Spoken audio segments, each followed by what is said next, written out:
Go. We did our presentation on closing the gun show loophole. So our proposal is to propose a bill that requires all gun sales, public or private, to run an effective background check on the purchaser of the firearm, no matter what, no exceptions. So why would this be effective? Loophole guns have been used for many mass shootings and school shootings.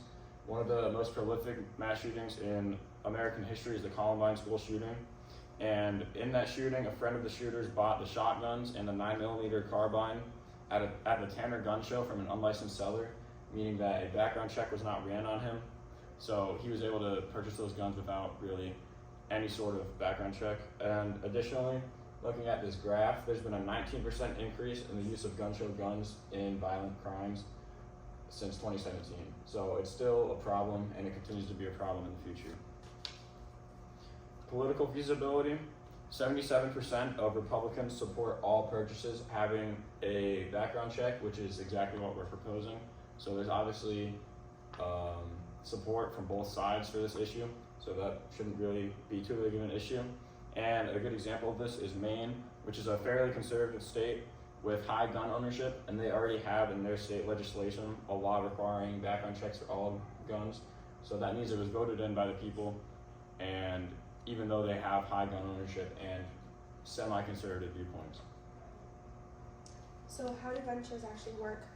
At a gun show you can have two kinds of sellers. You can have a private seller and a licensed seller, and then private sellers are exempt from background checks that are sometimes conducted at gun shows. And it's required for all gun dealers with a federal firearms license to run a background check when selling a gun. And that's where the gun show loophole comes into play, is that at a gun show they're not required to run a background check on you if they're a private seller.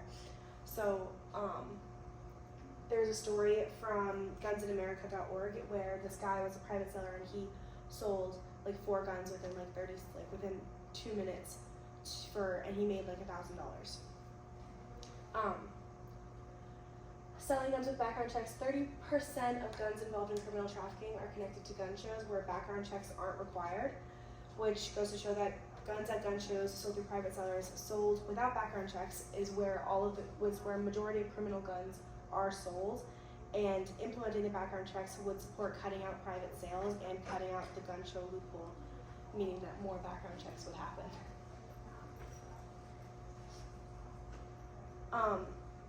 It's pretty convenient to include a background check. Most Americans live within 10 miles of a gun dealer who can run a background check, and it's an extremely regular procedure, and it doesn't take that long. It'd be pretty convenient. This would reduce criminal buying because it would make it difficult for criminals to buy a gun anywhere in the US, and it wouldn't just be in the opt-in states, because the only reason that someone would drive out of state to buy a gun is because it was easier to buy a gun in that state and bring it back than it was to buy it in the state that they currently live in. So would this reduce criminal buying? Studies show that if there were proper background checks involved in gun shows, it would be 29% reduction in gun violence crime. So this law, if it was a federal law, would reduce gun crime significantly. So it is very important. Some counter arguments I found while looking this up are that closing a gun show loop won't change anything because everyone will be able to purchase a gun anyway from private sellers or any underground type of stuff. And another point would be that they find no evidence that gun shows lead to gun homicides or suicides.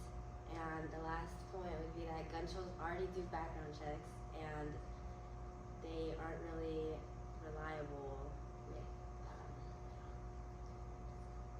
with Countries to follow. So the first one that we noted was Canada. So Canada, being a pretty similar country to us, located in North America, they are ranked as the 3rd safest country, where the U.S. is ranked as the 129th safest country. So the big difference between Canada is they have a very tedious background check process to purchase a gun.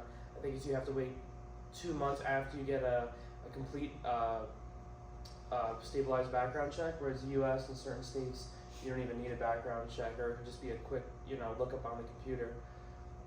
So that's the first country to follow. Japan is a country to follow because they have a 13-step process in buying a gun that takes more than a month to complete, including police interviews and buying the correct ammunition and safe. And the United States should learn from them because they're really strict on their gun policy. Thank you. We have our commercial break. Thank you. Thanks. We have one.